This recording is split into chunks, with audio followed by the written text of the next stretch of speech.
Low thyroid mistake number 3 is taking broad spectrum immune system support. And now we really get into an area that you really need to pay close attention. Here's what you have to understand.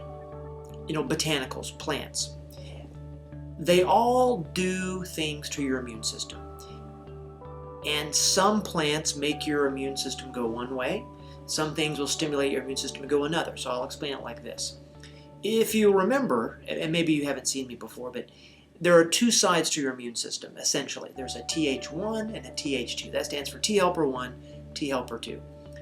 Well, these are affected and stimulated by different plants. Some things stimulate T helper 1, some things stimulate T helper 2. Here's why this matters when we're talking about low thyroid. The reason it matters in low thyroid is the number 1 cause of low thyroid in America is an autoimmune disease called Hashimoto's. And in this condition called Hashimoto's, the balance between T helper 1 and T helper 2 is not balanced. It's skewed one way or the other. And this is very important to understand, because if you take something that makes you further unbalanced, you're going to be worse.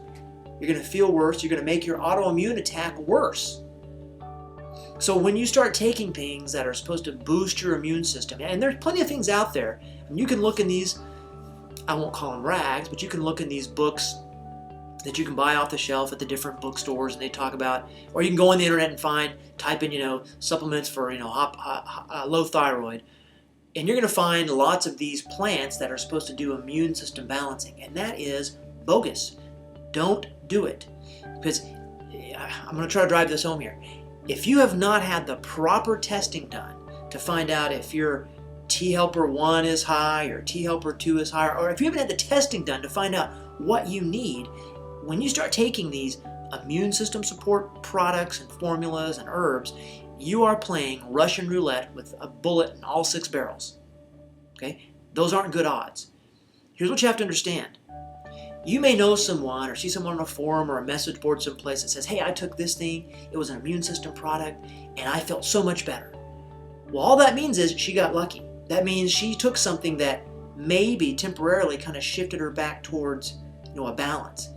But if you take it, or another Hashimoto's or another low thyroid patient take it, the results could be disastrous. And I mean disastrous.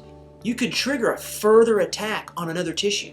So what that means is, instead of just having low thyroid symptoms, you could take one of these immune system products and now you end up with a demyelinating condition, right? Something that looks like MS, where you're starting to strip away the myelin around the nerves in your brain, and so you start to get MS type symptoms. Or worse, you would never even know. You could take one of these immune system formulas that skews your immune system, and it could actually cause an attack on a heart valve. It could cause an attack on the lining of your stomach, and you wouldn't even know it, but it would be happening beneath the surface. So I hope I'm driving this home to you. This is a massive mistake, and I see this mistake probably easily 9 out of 10 women that come into my office, that come into the center with low thyroid, they have Hashimoto's. And they're taking or have taken some of these immune system products, or they're taking some botanicals. And the story is always the same. They never felt better taking them, or they took them for a while and then they felt worse and they stopped taking them. And without fail, with almost every single one of these women, when you take them off all those things, even if I did nothing else and just took them off of those things, they start to stabilize and feel better. So that's a huge mistake. We've talked about iodine, we've talked about tyrosine, and now we're talking about broad immune system support. Don't do it. You've got to get the right testing. You have to get cytokine testing done. You've got to get your Th1 and your Th2 testing done to find out what the heck you even need. If you're not doing that, you're just waiting for the day that you're going to get a new symptom that was caused by messing up your immune system more.